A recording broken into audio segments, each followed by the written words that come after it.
Hello बच्चों, कैसे हैं आप? बच्चों हम लोग एसी में एक ऐसी जगह पहुंच चुके हैं जो हमारे AC chapter number 7 alternating current का, जिसको मेन हिस्सा बोला जाता है, इम्पॉर्टेंट हिस्सा बोला जाता है, स्पाइनल कॉर्ड बोला जाता है, सेंट्रल पॉइंट बोला जाता है। ठीक है, इसी चीज़ को पढ़ने के लिए हम लोगों ने इतना दिन एसी को पढ़ा। ठीक है, और आज जो हम पढ़ने जा रहे हैं वो काफ़ी फेमस चीज़ है, LCR circuit, series LCR circuit. एक ही सर्किट में हम L को भी लगा देंगे, C को भी लगा देंगे और R को भी लगा देंगे। ठीक है, एक ही सर्किट में L, C, R तीनों चीज़ें लगी होंगी। हम लोग purely L, purely C, purely R को अच्छे से जानते हैं। RL सर्किट्स के कैसे सवाल बनाए जाते हैं, कैसे क्वेश्चंस उससे पुटअप होते हैं, RC सर्किट से कैसे क्वेश्चंस पूछे जाते हैं, वो क्वेश्चंस भी हमको पता है। ठीक है, हम लोगों ने बहुत सारे कॉन्सेप्चुअल क्वेश्चंस भी देखे, कुछ डिस्कशन भी किया सर्किट्स में, बहुत सारा अच्छा। ठीक है, आज जो बच्चों हम पढ़ने वाले हैं, शुरुआत में तो केवल इसके फेजर डायग्राम की स्टडी करेंगे और सर्किट्स के थोड़े थोड़े नेचर को समझने की कोशिश करेंगे, और बाद में धीरे धीरे ये जो LCR सर्किट है बच्चों, वो हमारा कम से कम 4-5 लेक्चर तक तो चलने ही वाला है। ठीक है, बिल्कुल। चलिए, तो एक LCR को हमने सीरीज में कनेक्ट कर दिया एक AC वोल्टेज के साथ। ठीक है, AC वोल्टेज साहब कितना है, E = E0 sin ωt। ये रहा हमारा AC सोर्स, AC वोल्टेज। ये चीज लगी है L, ये C है, ये R है। इसको आगे पीछे भी कर सकते हैं आप, उससे कोई ज़्यादा खास मतलब नहीं है। ऐसा नहीं है कि आप LCR सर्किट बोलते हैं इसलिए पहले L बना लिया, फिर C बना लिया, फिर R। ऐसा नहीं है, आप आगे पीछे भी कर सकते हैं। चलिए बच्चों, एक बात क्लियर है जो कि हमको पता है, जिस हिसाब से हम सर्किट को एनालाइज करते आए हैं, बिल्कुल वैसे ही हम इस सर्किट को भी एनालाइज करेंगे। क्या चीज़ कॉमन है? अगर हम सीरीज में लगा देंगे तो क्या चीज़ सेम होगी बच्चों इन तीनों ही कंपोनेंट में? करंट। क्या चीज़ सेम होगी?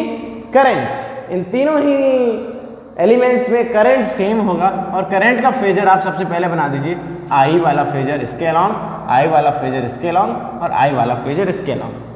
ठीक है, बिल्कुल।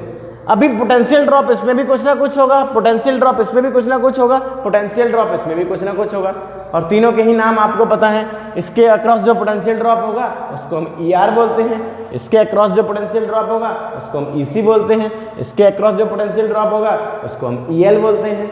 और हमको ये भी पता है कि जो इंडिविजुअल पोटेंशियल ड्रॉप होगा वो कितना फेस में डिफरेंस करेगा करंट के साथ। तो वोल्टेज और करंट सेम फेस पे होते हैं रजिस्टर में, तो ये हमने लिख दिया ER जो कि करंट के ही फेस में है। कैपेसिटर में बच्चों करंट आगे चलता है, वोल्टेज पीछे चलता है, तो ये आ गया EC 90 डिग्री पीछे, जबकि इंडक्टर में करंट पीछे वोल्टेज आगे, ये आ गया EL 90 डिग्री आगे। ओके, तो आप इन फेजर्स को इस सर्किट में बना लें, ये बहुत इंपॉर्टेंट और बहुत ही अच्छा तरीका होता है सर्किट को समझने का फेजर डायग्राम्स की मदद से। ठीक है, बिल्कुल। अभी हम क्या करने वाले हैं, इस पूरे के पूरे फेजर को, ये 2, 2, 4, 2, 6 फेजर हैं, 6 वेक्टर्स हैं।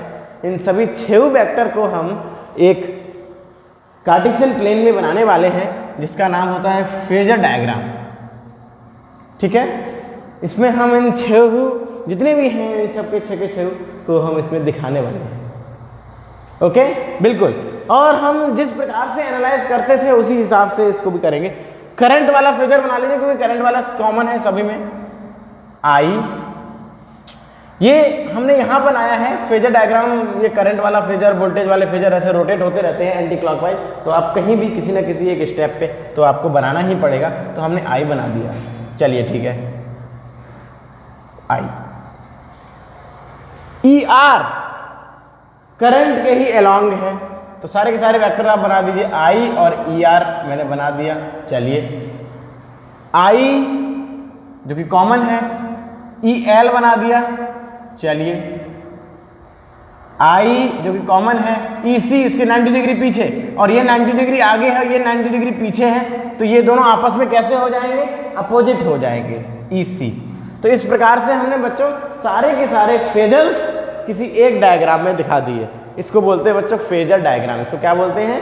Phasor diagram. इसी की मदद से हम क्या पढ़ेंगे, एसी सर्किट को पढ़ेंगे, एलसीआर सर्किट को पढ़ेंगे। बच्चों ये आपका सेंटर पॉइंट है इस पूरे चैप्टर का। इसी के लिए आपने इतनी सारी मेहनत की और इतना सारा समझा कि हम किस प्रकार से एसी सर्किट को समझते हैं वो चीज़ सीखी। ठीक है, आज अगर हम एलसीआर स्टार्ट कर रहे हैं तो लगभग 2-3 लेक्चर्स में आपका एलसीआर अच्छे से आपको समझ में आएगा। अभी धीरे धीरे करके हम उसका एक माहौल बनाएंगे और फिर उसके साथ मज़े तभी ले सकते हैं जब आपने उसको अच्छे से सीखा है, अन्यथा ये आपको केवल प्योरली मैथमेटिकल फिजिक्स का एक टॉपिक लगेगा। ऐसा कुछ नहीं है। अगर आप इसको बहुत अच्छे से समझेंगे तो इसके अंदर की फिजिक्स के जो क्वेश्चंस पूछे जाते हैं, ठीक है, जिसको हिडन ब्यूटी बोलते हैं, उसको भी आप देख लेंगे, जो कि छुपी हुई होती है, मैथमेटिक्स के अंदर छुपी हुई होती है। तो ये बच्चों हमारा फेजर डायग्राम हो गया, आई, ई आर, ई एल और ई सी। ई एल आई से 90 डिग्री आगे है, ई सी 90 डिग्री पीछे। चलिए भाई, अच्छी बात है। तो बच्चों यहाँ पे हम डायरेक्टली वेक्टर एडिशन कैसे करें, बड़ी समस्या की बात है। यहाँ पे तो हमारे पास 3 वेक्टर हैं, ई आर, ई एल और ई सी। तो एलसीआर सर्किट में बच्चों हमारे पास 3 मेन केस आते हैं। एलसीआर सर्किट में हमारे पास 3 मेन केसेस होते हैं और उसमें पहला केस होता है when EL is greater than EC, जब ये वाला वेक्टर इस वाले वेक्टर से बड़ा होगा, जब इसका पोटेंशियल ड्रॉप इसके पोटेंशियल ड्रॉप से ज़्यादा होगा, जब ये वाला वेक्टर इस वाले वेक्टर से बड़ा होगा। दूसरा केस आएगा बच्चों, बड़ा सिंपल है, when EL is less than, या हम ऐसे बोलें EC is greater then EL, जब ये वाला वेक्टर इस वाले वेक्टर से बड़ा होगा तब क्या होगा, तब ये सर्किट कैसे काम करेगा, तब कैसे सवाल पूछे जाएंगे। ठीक है, उस समय हम इस सर्किट को कैसे समझेंगे। और फिर तीसरा और सबसे इंपॉर्टेंट केस जो कि हमारा मेन केस के रूप में आएगा, when EL is equal to EC, सबसे ज़्यादा इंटरेस्टिंग केस है, सबसे ज़्यादा मज़ेदार केस है और सबसे ज़्यादा यूजफुल केस है, when this vector is equal to this vector. Okay, तो आज कल परसों हम इन सभी को डिस्कस करते रहेंगे और आपको समझाने का पूरा प्रयास करेंगे इन तीनों केसेस को।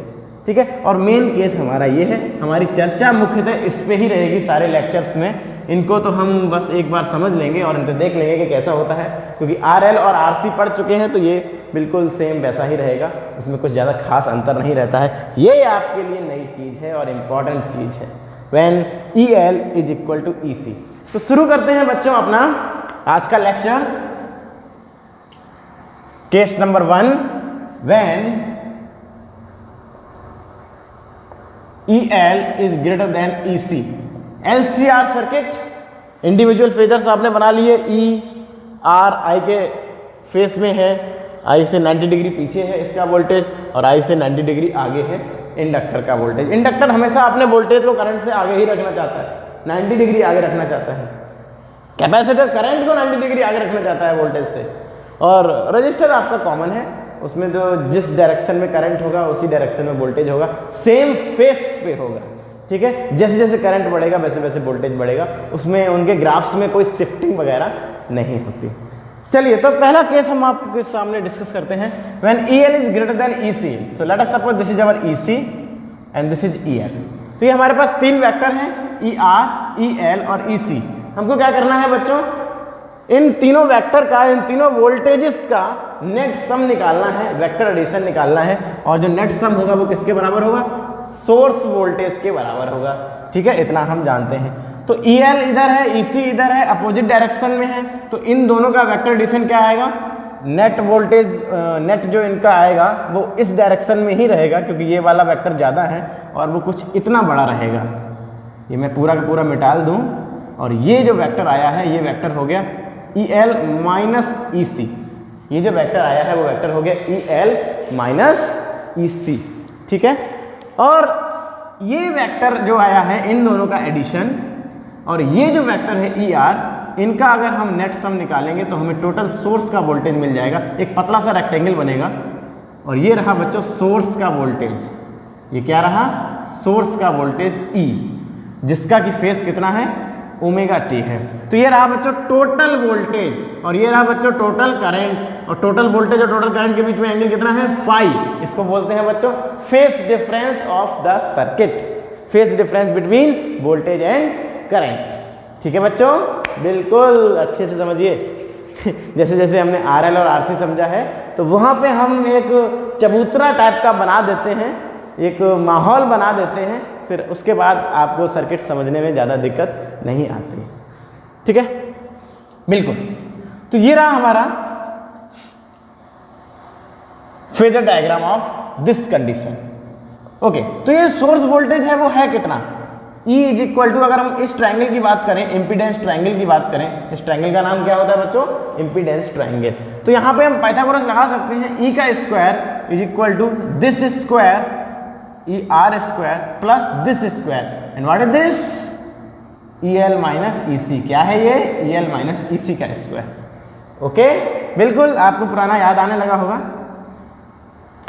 तो ये E नॉट, अगर हम पीक वैल्यू ले रहे हैं तो ER voltage across register, voltage across resistor क्या होगा बच्चों, I नॉट R का square plus EL voltage across inductor I not XL minus EC I not XC इनका स्क्वायर।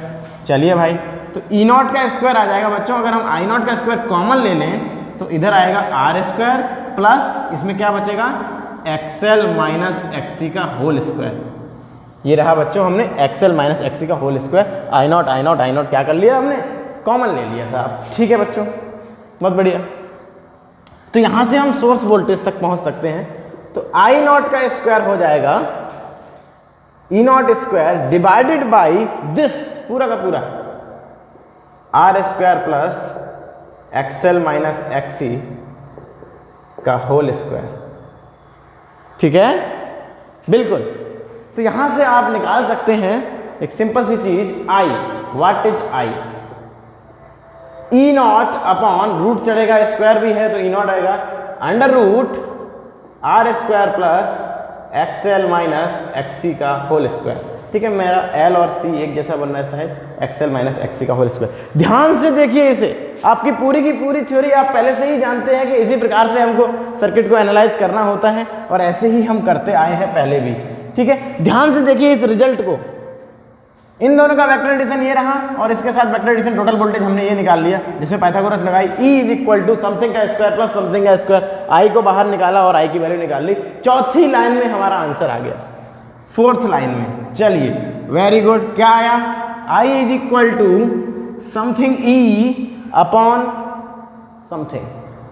बच्चों, अकॉर्डिंग टू ओम्स लॉ हम इस पूरी चीज को, इस रिजल्ट को किससे कंपेयर करते हैं, ओम्स लॉ से कंपेयर करते हैं। बच्चों, हम सबको पता है कि ओम्स लॉ क्या होता है। ओम्स लॉ होता है I is equal to E upon opposition of circuit. तो I is equal to E upon opposition of this circuit आपके सामने आ गया है। तो इस सर्किट का अपोजिशन, जिसको हम इम्पीडेंस बोलते हैं, वो इम्पीडेंस कितना है, R square plus XL minus XC का होल स्क्वायर। ये रहा बच्चों impedance, R square plus XL minus XC का होल स्क्वायर। और तीनों ही चीज़ें लगी हैं, इसलिए आपको इसमें तीनों का इफेक्ट दिख रहा है। XL माइनस XC क्यों है, क्योंकि शायद ये अपोजिट थे, EL और EC, इस कारण से ये माइनस आपको दिख रहा है, क्योंकि वो अपोजिट थे वोल्टेज, इसलिए। ठीक है, और इसका बेसिक सोर्स तो वही है, वहीं से ये माइनस आया है। ठीक है बच्चों, बिल्कुल, क्योंकि एक करंट के 90 डिग्री आगे है, एक करंट के 90 डिग्री पीछे है, तो वो आपस में परपेंडिकुलर हो जाते हैं। ठीक है बच्चों, बिल्कुल। तो ये रहा हमारा केस नंबर 1, जिसमें हमने इम्पीडेंस की वैल्यू निकाल ली। तो आपको इम्पीडेंस की वैल्यू निकालने के लिए पूछा जाएगा कि when EL is greater than EC आप इम्पीडेंस की वैल्यू निकाल लें। तो हमने बड़े आराम से इसमें इम्पीडेंस की वैल्यू निकाली। ओके, फेस एंगल अगर कोई पूछेगा, अगर किसी सवाल में किसी ने फेस एंगल पूछ लिया, तो आप सबको पता है फेस एंगल हम कैसे निकालते हैं, साइन फाई निकाल लेंगे, या कॉस फाई निकाल लेंगे, या टेन फाई निकाल लेंगे, कोई भी एक निकाल दीजिए। साइन फाई मान लीजिए हम निकाल लें, साइन फाई क्या होगा, परपेंडिकुलर यानी this EL minus EC upon hypotenuse यानी E। वोल्टेजेस के रेशियो के हिसाब से हमने साइन फाई निकाल लिया। अगर हमें ये वोल्टेज पता होगा, ये वोल्टेज पता होगा, तो हम फाई की वैल्यू भी आपको बता सकते हैं। क्वेश्चन में अगर पूछा जाएगा तो हम आराम से बता देंगे कि फाई 10 डिग्री है, कि 15 डिग्री है, कि 25 डिग्री है, 40 डिग्री है, 60 डिग्री है, कितना है हम बता दें। करंट के हिसाब से अगर हम बोलें तो इसको बोल सकते हैं I not XL minus I not XC upon I not. ये टोटल वोल्टेज है बच्चों, टोटल वोल्टेज है तो Z लिखा जाएगा, V बराबर I into opposition, total opposition. तो आई नॉट कैंसिल हो जाएगा, तो बचेगा हमारा XL minus XC upon Z. तो ये रेजिस्टेंसेस यानी अपोजिशन का रेशियो के टर्म्स में आंसर आ जाता है। ठीक है, ऐसे ही हम cos फाई भी निकाल सकते हैं। cos फाई की value base upon hypotenuse, base है ई आर अपॉन हाइपोटेन्यूस है ई। ठीक है, cos phi E R, I naught R, voltage across resistor क्या होता है, I into R, I naught R. E total voltage है तो टोटल आई और टोटल आर अपॉन जेड। अगर आपको पता है तो वहाँ से हम फाई की वैल्यू निकाल सकते हैं, और इस प्रकार से हम tan फाई की वैल्यू भी निकाल सकते हैं। तो कहीं से भी आपको फाई निकालना है, उससे आपसे मतलब नहीं है कि आप sin फाई से निकाल लें या cos फाई से या tan फाई से। तो ये रहा बच्चों हमारा केस नंबर 1, जिसमें वोल्टेज ऑफ इंडक्टर जीत रहा था, EL जीत रहा था, और EC जो था वो हमारा छोटा था। दूसरा केस बच्चों हमारे सामने हमको डिस्कस करना है। Now EC is greater then EL, तो उसका फेजर डायग्राम कैसे बनाएंगे, उसका इम्पीडेंस यानी Z of that type of circuit क्या होगा, उस प्रकार के सर्किट का Z क्या होगा। ठीक है, वो चीज़ हम डिस्कस करते हैं। सॉरी, तो यहाँ का Z हम लिख देते हैं R square plus XL minus XC का होल स्क्वायर, ये आया था हमारा। ओके, इस वाले सर्किट का अगर हम बनाएं तो phasor diagram IER, IEL, IEC, सभी लोगों को दिख रहा है EL छोटा है, EC बड़ा है। इस वाले कंडीशन में हम इस तरीके का अगर हमारे पास कंडीशन आएगी तो हमारा फेजर डायग्राम कैसा बनेगा, और उससे हम इम्पीडेंस की वैल्यू कैसे निकालेंगे पाइथागोरस को यूज करके। और फिर सवाल तो हम लोग पहले भी देख चुके हैं, उसी प्रकार के सवाल होने वाले हैं आगे भी। ठीक है, LCR सर्किट में हमारा जो मेन उद्देश्य है, जो हमारा पॉइंट ऑफ इंटरेस्ट है, वो तीसरा केस है। कौन सा केस है बच्चों, तीसरा केस। वो केस ऐसा है कि अगर हम घंटों बात करें तो भी उस पर बात कर सकते हैं बड़े आराम से। बहुत इंपॉर्टेंट केस है, उसका इतना ज़्यादा यूज है बच्चों, बहुत ज़्यादा यूज। ठीक है, तो इसका इन दोनों का वेक्टर एडिशन क्या होगा, इस डायरेक्शन में ही होगा। और EC माइनस EL, इसकी वैल्यू क्या होगी, EC minus EL, EC minus EL। और इसके साथ अगर हम टोटल वेक्टर एडिशन कर देंगे तो सोर्स का वोल्टेज आ जाएगा। कैपेसिटर जीत रहा था, ठीक है, इसीलिए देखो करंट आगे हो गया, वोल्टेज पीछे हो गया, क्योंकि कैपेसिटर हमेशा करंट को आगे करने की कोशिश करता है। तो ये आगे बच्चों टोटल सोर्स का वोल्टेज, जिसका फेस है ओमेगा टी। ओके, और ये है टोटल करंट, और टोटल वोल्टेज और करंट के बीच में जो फेस डिफरेंस है वो फाई का है। ठीक है बच्चों, तो यहाँ पे अगर हम इस E को निकालना चाहेंगे, ये भी एक रेक्टेंगल है, तो E नॉट का स्क्वायर क्या हो जाएगा, दिस का स्क्वायर यानी ER का स्क्वायर प्लस दिस का स्क्वायर यानी EC माइनस EL। ये जो है वो क्या है, वो क्या है, EC माइनस EL। जो अपोजिट थे इसलिए उनको माइनस करना पड़ा था, EC माइनस EL का स्क्वायर। ओके, तो E नॉट का square is equal to I not R का स्क्वायर प्लस EC की जगह हम लिखेंगे I नॉट XC, ये हमारे लिए कोई नई बात नहीं है, माइनस I नॉट XL का स्क्वायर। ओके, तो यहाँ से आ जाएगा हमारा E नॉट का स्क्वायर, I नॉट का स्क्वायर कॉमन ले लें, अंदर क्या बचेगा, प्लस XC माइनस XL का स्क्वायर। क्या कर दिया मैंने, I नॉट का स्क्वायर कॉमन ले लें, अंदर क्या बचेगा, R square plus XC minus XL का स्क्वायर। ओके, मैंने R छोड़ दिया था, भूल गया था लिखना, दिखा नहीं मुझे, इतना बड़ा बड़ा लिखा फिर भी नहीं दिखा तो मैं इसको मिटा दूं, नहीं अभी मुझे फेजर डायग्राम की जरूरत पड़ेगी, तो इसके लिए मुझे जगह बनानी है। I नॉट क्या होगा बच्चों, E नॉट स्क्वायर, हर बार हम पाइथागोरस लगा के अपना काम चला देते हैं, पाइथागोरस बहुत ही इंपॉर्टेंट है। R square plus XC minus X square, XC minus XL square. Okay, तो ये जो ये स्क्वायर हटेगा तो यहाँ का स्क्वायर हटेगा, यहाँ पे क्या लगेगा, रूट चढ़ जाएगा।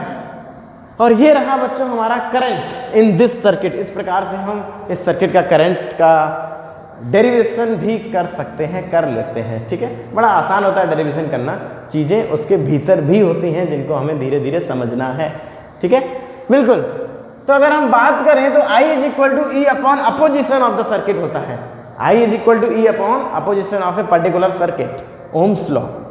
कि पर्टिकुलर सर्किट में कितना अपोजिशन हो रहा है। तो इस सर्किट में इस केस में जो अपोजिशन है, जो इम्पीडेंस है, वो आपका ये आता है Z is equal to under root R square plus XC minus XL का स्क्वायर, XC माइनस XL का होल स्क्वायर। तो आप इन दोनों को कंपेयर कर सकते हैं, ठीक है। इस मैथमेटिक्स को आप रिपीट करके भी देख सकते हैं कि किस हिसाब से की गई है, बहुत आसान मैथमेटिक्स है। आप इन दोनों रिजल्ट को कंपेयर कर सकते हैं, दोनों में बिल्कुल जायज़ रीजन है, वैलिड रीजन है कि यहाँ पे XL माइनस XC क्यों हो रहा था, क्योंकि EL बड़ा था EC से, और यहाँ पे EC बड़ा है, इसलिए XC माइनस XL का स्क्वायर है, ठीक है। तो चूंकि स्क्वायर है इसलिए हमें कुछ फर्क नहीं पड़ता, हम जब भी सवाल लगाएंगे तब हम इनमें से किसी एक भी फॉर्मूले को पकड़ के लगा लेंगे, क्योंकि बच्चों सवाल लगाने से पहले हमको नहीं पता होगा कि उस सवाल में किसका वोल्टेज ज़्यादा है। LCR का सवाल होगा, हमें नहीं पता होगा EL ज़्यादा है या EC ज़्यादा है। जब दिया जाएगा वोल्टेज तो हमें पता होगा, जब वोल्टेज नहीं दिया जाएगा तो हम कैसे पता लगा पाएंगे। इसलिए बच्चों हम किसी एक को पकड़ लेते हैं और उससे सवाल लगा देते हैं, ठीक है। कोई बात नहीं, हमने XL माइनस XC का होल स्क्वायर वाला पकड़ लिया और उससे सवाल बनाने लगे और पता चला कि XL छोटा था, XC बड़ा था, तो कोई बात नहीं है, ये निगेटिव आएगा, स्क्वायर होने के कारण से वो फिर से पॉजिटिव हो जाएगा, तो आपका सवाल गलत नहीं होगा, क्योंकि सवाल लगाने से पहले हमको नहीं पता होता कि कौन बड़ा है कौन छोटा है, ठीक है। तो ये दोनों में से आप किसी को भी यूज कर सकते हैं, दोनों एग्जैक्टली सेम रिजल्ट देते हैं, चाहे आपका EL बड़ा हो चाहे EC बड़ा हो, अपोजिशन आपका लगभग सेम ही रहेगा, आप चाहे इससे निकालें चाहे इससे निकालें, क्योंकि यहाँ पे स्क्वायर चढ़ा हुआ है, ठीक है, बिल्कुल। नाउ फेज डिफरेंस अगर आपका निकालने की बात कहें तो साइन फाई इस वाले केस में क्या होगा, बेस यानी परपेंडिकुलर अपॉन हाइपोटेनस परपेंडिकुलर है, EC माइनस EL और हाइपोटेनस है E। देखिए भाई, ये एक रेक्टेंगल है तो हाइपोटेनस ये हो जाएगी, ठीक है। ध्यान से अगर आप डायग्राम बनाएंगे रेक्टेंगल बनना चाहिए, ठीक है, नहीं तो बच्चे कंफ्यूज जाते हैं ये हाइपोटेनस है ये हाइपोटेनस है, तो ध्यान से बनाइएगा, ठीक है। ये परपेंडिकुलर और ये hypotenuse E, total voltage E। तो ये आ गया बच्चों साइन फाई की वैल्यू। अगर आप यहाँ पे I0 XC लिख देंगे, यहाँ पे I0 XL लिख देंगे, यहाँ पे I0 टोटल वोल्टेज है तो टोटल रेजिस्टेंस Z लिख देंगे, तो I0 कैंसिल हो जाएगा, XC minus XL upon Z। ऐसे भी आप निकाल सकते हैं, रेजिस्टेंसेस के हिसाब से भी आप फाई की value, phase difference between current and voltage निकाल सकते हैं। देखिए बच्चों, करंट आगे चल रहा है, फाई वोल्टेज से आगे चल रहा है करंट, तो आप अगर इक्वेशन लिखना चाहते हैं करंट की तो ऐसे लिखिए, I is equal to I0 sine omega t plus phi, sine omega t plus phi, ठीक है। इसका जो फेस था वोल्टेज का वो कितना था, E is equal to E0 sine omega t. इस ओमेगा टी वाले फेस से थोड़ा सा एक्स्ट्रा फेस है करंट का, थोड़ा सा ऊपर है, इस ओमेगा टी वाले एंगल से भी थोड़ा सा ज़्यादा एंगल है करंट का, फाई, ठीक है। Omega t plus phi, total phase हो जाएगा omega t plus phi, okay, बिल्कुल। I ज़्यादा इसलिए है, I आगे इसलिए है क्योंकि इस वाले केस में हमने कैपेसिटर को जिताया है। पिछले वाले केस में अगर आप ध्यान से देखेंगे या आप रिपीट करके देखिए, उसमें वोल्टेज आगे होगा करंट पीछे होगा, तो वहाँ की इक्वेशन बनेगी -5, ठीक है। तो आप प्लस माइनस दोनों ही लगा सकते हैं AC में बड़े आराम से, डिपेंडिंग ऑन कौन जीत रहा है उसके हिसाब से यहाँ पे प्लस माइनस ऐड होगा, ओके, बिल्कुल। अभी हम बात करते हैं अपने सबसे इंपॉर्टेंट तीसरे केस की, और बच्चों अभी हमारा तीसरा केस स्टार्ट होगा और ये तीसरा केस चलता जाएगा चलता जाएगा चलता जाएगा। उसके बाद हम जब पूरा का पूरा एक खाका बना लेंगे, पूरा अच्छे से समझ लेंगे, उसके बाद हम इसके न्यूमेरिकल्स लगाने की कोशिश करेंगे, क्योंकि बहुत सारे न्यूमेरिकल्स हम लोग पहले भी बना चुके हैं, तो न्यूमेरिकल्स की अभी इतनी ज़्यादा भूख भी नहीं होगी, ठीक है, बिल्कुल। And third case is when EL is equal to EC, ठड़ा, वेरी इंपॉर्टेंट केस, ध्यान से सुनिएगा बच्चों, ध्यान से देखिएगा, बहुत आसान भी लगेगा आपको देखने में। I ER दोनों सेम फेस पे, करंट और वोल्टेज रेजिस्टेंस में कैसा होता है, सेम फेस पे होता है रजिस्टर में। चलिए I और EL, शाबाश, I और EC, शाबाश, तो ये से 90 डिग्री आगे, ये से 90 डिग्री पीछे, तो ये दोनों आपस में हो गए अपोजिट एंड इक्वल, इक्वल भी है इस बार तो इन दोनों का वेक्टर एडिशन क्या होगा, खत्म, ये दोनों एक दूसरे क्या कर देंगे, कैंसिल कर देंगे, तो क्या बचेगा, केवल इतना बचेगा। LCR सर्किट का फेजर डायग्राम आपके सामने बना हुआ है, आप देखिए कहीं कोई रेक्टेंगल नहीं बना, कहीं कोई पैरेललोग्राम नहीं बना, केवल एक लाइन बनी हुई है। अगर आप उसको कंपेयर करेंगे प्योरली रेजिस्टिव सर्किट वाले डायग्राम से, तो प्योरली रेजिस्टिव वाले में हमने क्या बताया था, current and voltage are in same phase, voltage and current, तो आपको लगेगा कि ये दोनों बिल्कुल सेम हैं।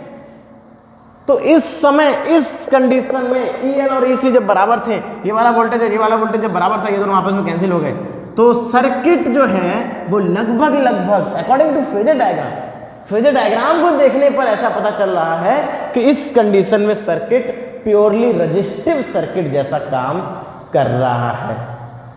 ठीक है, ऐसा हमने क्या देख के बता दिया, फेजर डायग्राम को देख के बता दिया साहब, क्योंकि फेजर डायग्राम दोनों का बिल्कुल सिमिलर बन रहा है। जो नेट वोल्टेज आया है वो इतना ही रहेगा, ER लिखने की जरूरत नहीं है, ER ही टोटल वोल्टेज बन जाएगा आपका। इन दोनों का तो नेट वोल्टेज 0 हो गया, तो ER ही टोटल वोल्टेज बन जाएगा, और ये टोटल करंट है। दोनों सेम फेस पे हैं, सेम फेस पे हैं, इसका मतलब वो रेजिस्टेंस जैसे फेजर डायग्राम के साथ जब आप कंपेयर करेंगे तो आपको पता चलेगा कि इस कंडीशन में when EL is equal to EC, when this voltage equal to this voltage, जब इसका वोल्टेज और इसका वोल्टेज बराबर होगा, उस कंडीशन में सर्किट प्योरली रेजिस्टिव जैसा काम करेगा।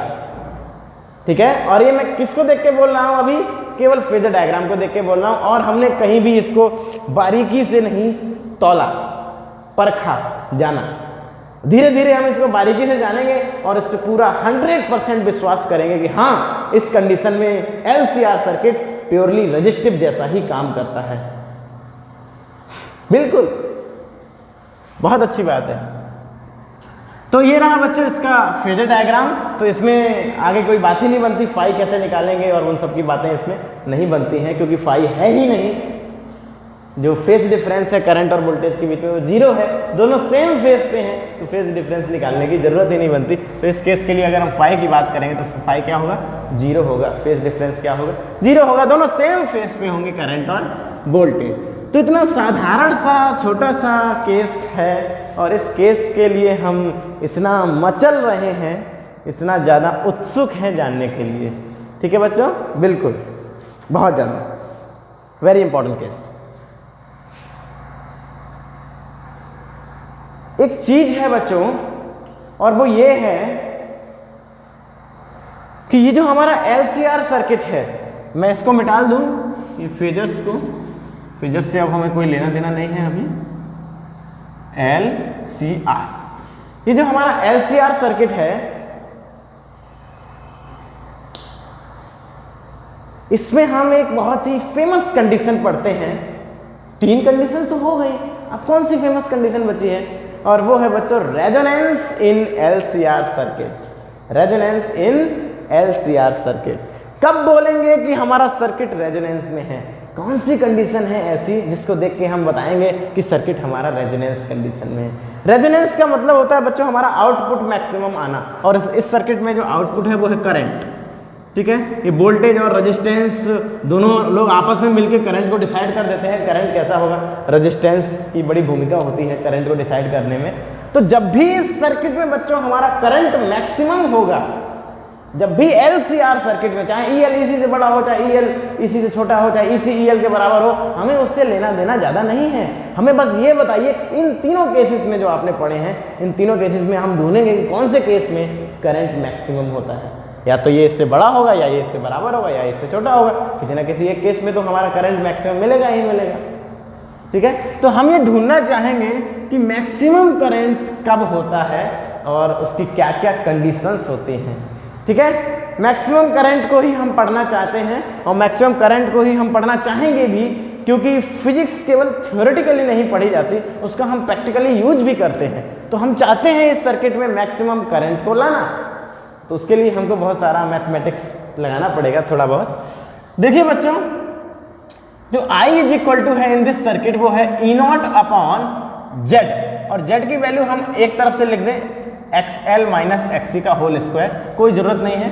ठीक है, आपको मैं पहले ही बता चुका हूँ, कोई भी आप Z ले सकते हैं। चलिए, तो करंट कब मैक्सिमम होगा, इस बात पे हम फोकस करना चाहते हैं कि करंट कब किस कंडीशन में मैक्सिमम होगा। करंट कब मैक्सिमम होगा इस सर्किट में? जिस समय ये जेड मिनिमम होगा, जिस समय अपोजिशन, जिस समय इंपीडेंस कैसा होगा बच्चों? मिनिमम होगा। जिस समय इंपीडेंस मिनिमम होगा उस समय करंट कैसा होगा इस सर्किट में? मैक्सिमम होगा।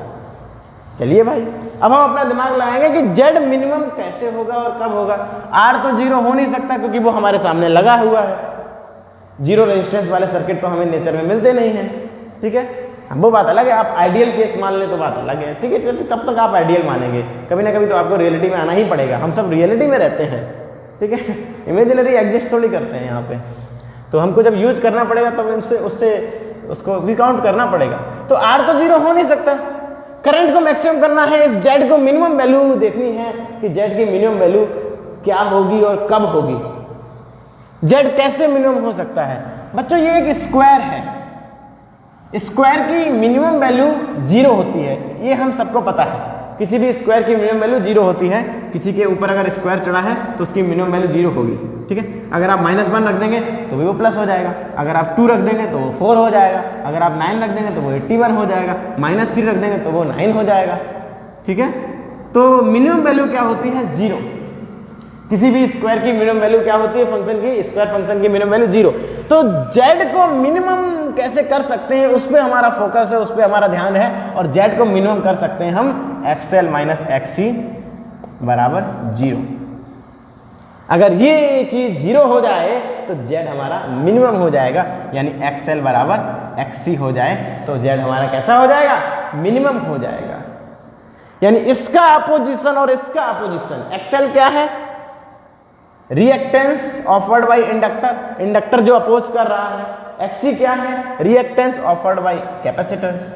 तो इन दोनों का अपोजिशन जब बराबर हो जाता है, XL और XC बराबर हो जाता है, उस समय Z अपने मिनिमम वैल्यू पे होता है। ये चीज अपने मिनिमम वैल्यू पे होती है। जब ये दोनों बराबर होंगे तो ये चीज क्या हो जाएगी बच्चों? जीरो हो जाएगी। तो Z कैसा हो जाएगा? मिनिमम हो जाएगा, क्योंकि ये तो जीरो हो नहीं सकता। सब कुछ जीरो कर देंगे तो करंट इनफाइनाइट हो जाएगा फिर ये भी नहीं कर सकते हम। तो जब ये दोनों बराबर होंगे उस केस में Z हमारा मिनिमम होगा और करंट सर्किट में कैसा होगा बच्चों? मैक्सिमम।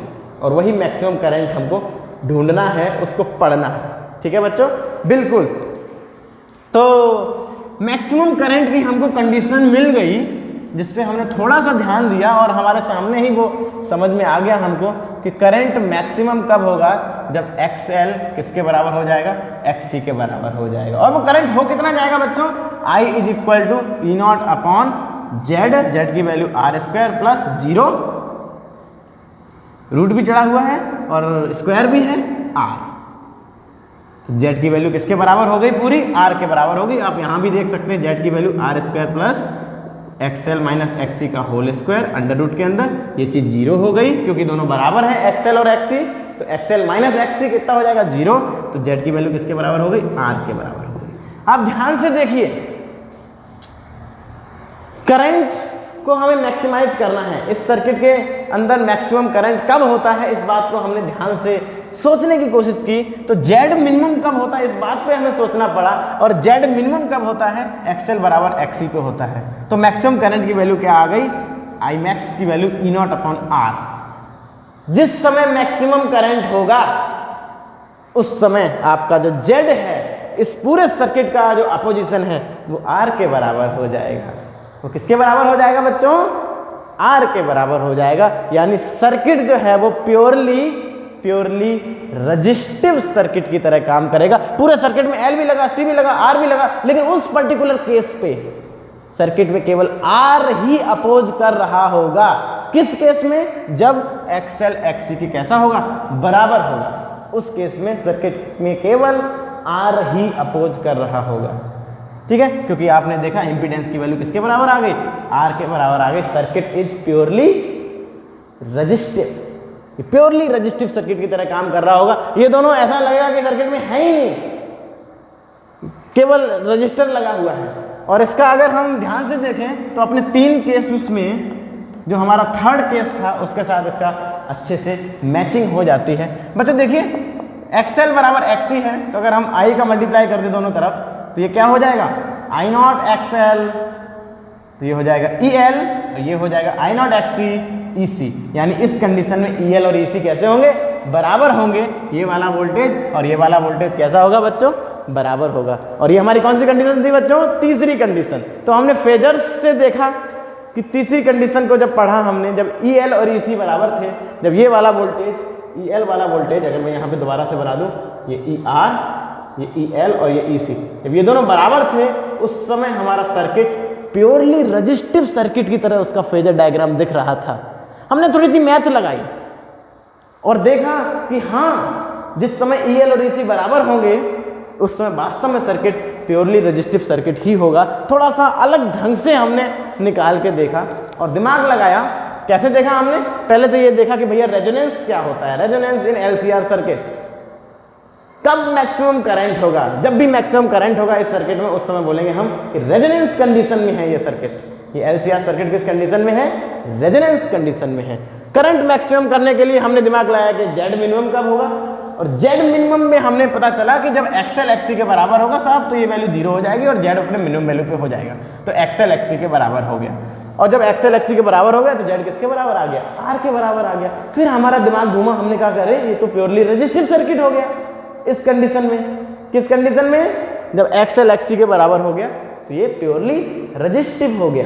बिल्कुल XL XC के बराबर हो जाएगा, दोनों तरफ आप I का मल्टीप्लाई कर देंगे तो आपको पता चल जाएगा कि आपकी इक्वेशन नंबर, कंडीशन नंबर 3 थी।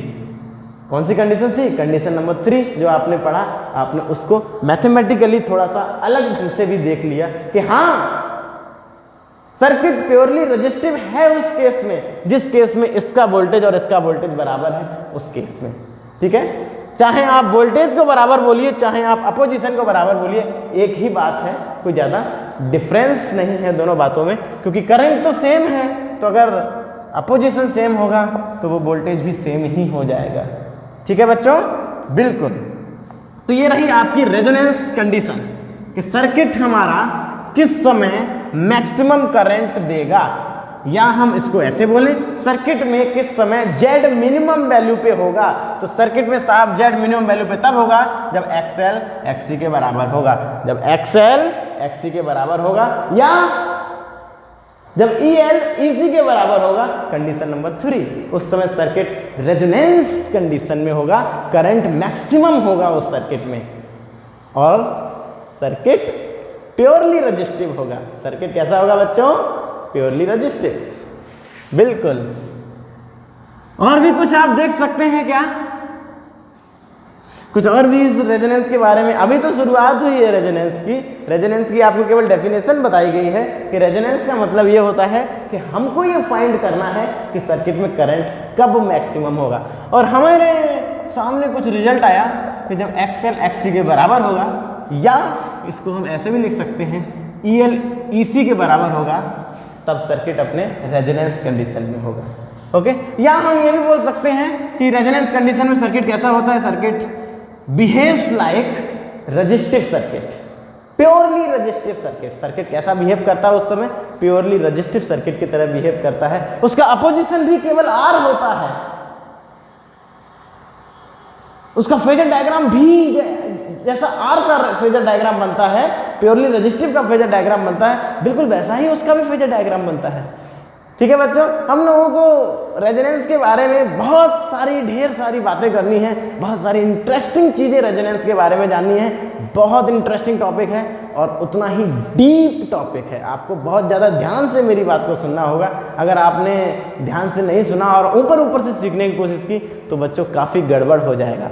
आज जो हमने बात की वो काफ़ी बेसिक बातें थी, जो हमारे पुरानी क्लासेस के दम पे भी आप समझ सकते हैं, और अगर आप नहीं भी अच्छे से देखते होंगे तो भी आपको कुछ ना कुछ तो समझ में आ ही जाएगा। लेकिन आगे जो आने वाली क्लासेस है वो काफ़ी डीप और गहरी क्लासेस हैं, अंडरस्टैंडिंग लेवल बहुत अच्छा होना चाहिए। इसलिए हम कोशिश करेंगे साधारण भाषा में आपको बहुत ज़्यादा अच्छी से अच्छी बातें बताई जाए रेजोनेंस के बारे में। इस सर्किट में करंट की मैक्सिमम कंडीशन हमने फाइंड कर ली है कि कब होगी, जब XL XC के बराबर होगा, उस समय जेड मिनिमम होगा तो करंट अपने आप मैक्सिमम होगा।